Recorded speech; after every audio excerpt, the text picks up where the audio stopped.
These extraordinary spectacles are things of technical precision and mastery. When you first see these spectacles, you presume that they're glass, like spectacles we have today. They're not. They are from gemstones. They are an extraordinary and unique piece of history.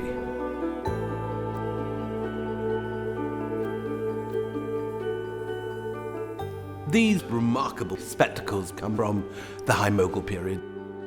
During the 18th century and the late 17th century, the Mughals were the world's great commercial superpower, associated with sort of pleasure and harems and fountains and domes.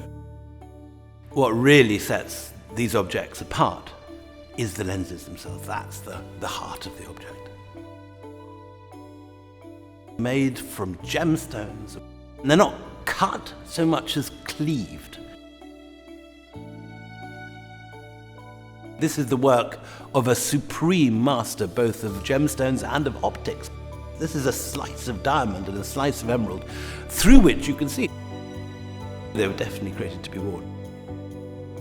When these lenses were commissioned, the owner was taking an extraordinary risk, because the original diamond, which was split to create the diamond spectacles, must have been between 200 and 300 carats.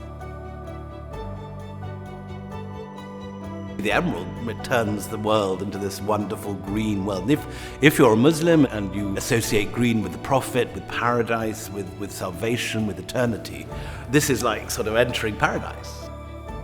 The emerald comes from Colombia. So it was brought by the Spanish or the Portuguese to Europe, and from Europe would have found its way to Goa. The diamond is clearly a Golconda diamond. And people talk about the Golconda diamond mines. In fact, they weren't mines. They were alluvial deposits. In fact, it was a scene much more like the American gold rush, because people panned for diamonds.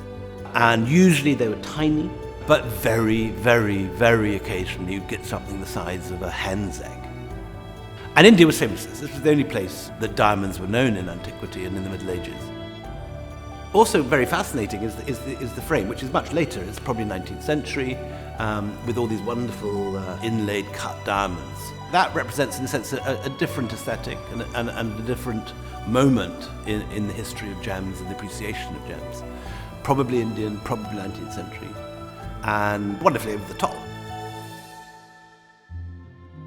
There's been a great deal of study of these spectacles by specialists, and it's obviously a highly technical field, but the high probability is that this comes from the High Mughal period, so the reigns of Jahangir, Shah Jahan and Aurangzeb.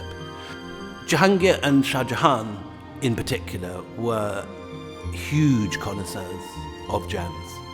Jahangir introduced a new Nowruz festival when all the nobles were meant to present as New Year presents gems to him, which was effectively a form of taxation. It was they were expected to give the best they had. They had this extraordinary connoisseurship, and Jahangir talks with great admiration about how his son, who in other spheres he disapproved of in various ways, had this extraordinary ability to spot a stone.